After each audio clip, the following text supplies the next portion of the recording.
On parle de couper toute la viande rouge. OK, pourquoi on ne parlerait pas plus de d'autres formes de de protéines protéines. animales? Mais là, les insectes, non. Toute la planète en mange.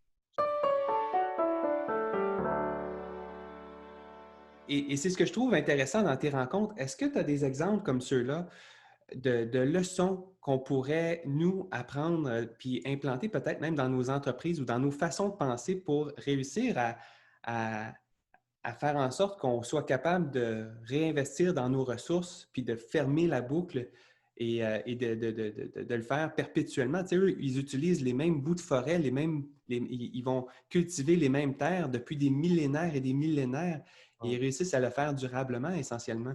Est-ce que tu aurais d'autres exemples comme ceux-là qui pourraient être inspirants?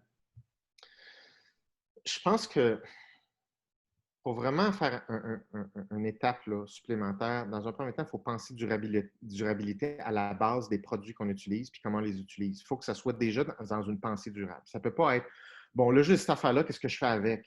Non, oublie ça. C'est pas comme ça que ça marche. Il faut penser système durable, puis on bâtit le produit pour qu'il y ait un cycle de vie dedans. Donc, il faut que ça soit pensé à la base. Puis si je peux me permettre, cette pensée-là est très représentative de ces cultures-là. Donc, ce n'est pas juste une question de produit, c'est une question de logique en premier. Deuxièmement, je pense qu'il faut s'ouvrir, je pense qu'il y a des deuils qu'il faut faire, puis je pense qu'il faut s'ouvrir sur des nouvelles choses. Tu sais, on est à l'étape, encore selon moi, superficielle d'essayer de régler des gros problèmes en mettant la hache partout. Comme par exemple, l'élevage. OK? L'élevage, ça prend beaucoup de place sur la planète Terre. Il faut faire beaucoup de déforestation. Puis là, il y a toute l'éthique animale là-dedans. Bon, là, la viande n'a pas sa cote en ce moment. Fait que là, on se dit, ah, la solution, c'est être vegan, il n'y a plus rien. Non, moi, je trouve ça d'un superficiel absolument aberrant. C'est comme on est omnivore, OK? C'est pas vrai qu'on est vegan, on est omnivore. La question, c'est comment on va le faire en système durable. C'est ça la logique. Fait que moi, je trouve que bannir des choses, ce n'est pas travailler sur un système durable. Justement, il faut penser système durable. Il faut continuer à se dire, mais comment on veut profiter de ces différentes ressources-là de façon durable? Pas, OK, on arrête ça. Non, je n'y crois pas du tout. C'est contourner une responsabilité sociale importante. Ouais. Et, Puis et j'allais dire un bon exemple de ça, c'est faire des grandes monocultures de soya pour faire du tofu. Si je veux dire, c'est pas plus durable non plus. c'est parce que les humains ils ont beaucoup de difficultés les humains, sont émotionnels. OK? Fait que les humains sont bien intentionnés. OK? Les humains, globalement, là, c'est bien intentionné, un humain. Un humain mal intentionné, c'est extrêmement rare. C'est extrêmement rare. Donc, quand il arrive des désastres, c'est la plupart du temps dû à de l'inconscience ou de l'incompétence, mais pas à la mauvaise intention. Donc, ça veut dire qu'on peut garder la bonne intention, mais il faut être plus renseigné.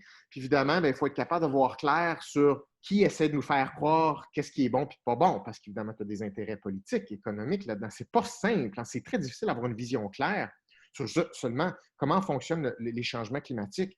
Écoute, c'est la question la plus complexe jamais posée. Puis on fait comme si c'est simple, puis on va mettre la hache là-dedans, puis là-dedans, puis là-dedans, puis ça va se résoudre. C'est d'une complexité, là. Même les scientifiques qui se penchent sur la question, c'est dur de savoir quels chiffres sont exactement les bons, qui sont non biaisés. C'est un casse-tête. C'est loin d'être simple.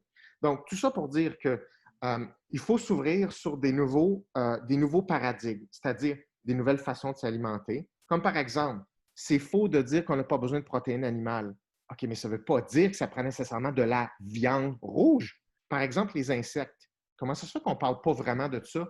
On parle de couper toute la viande rouge. OK, pourquoi on ne parlerait pas plus de d'autres formes de De protéines protéines. animales? Mais là, les insectes, non. Toute la planète en mange. Je veux dire, je comprends là, que c'est un gros écart entre nos habitudes puis maintenant.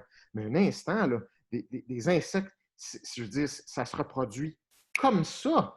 C'est clean et on en manque d'insectes, non seulement dans la nature, mais je veux dire, c'est une source d'alimentation et de protéines qui est importante. Bref, il faut revisiter un système durable, puis il faut s'ouvrir sur des nouvelles pratiques plutôt que seulement bannir des choses. C'est insuffisant.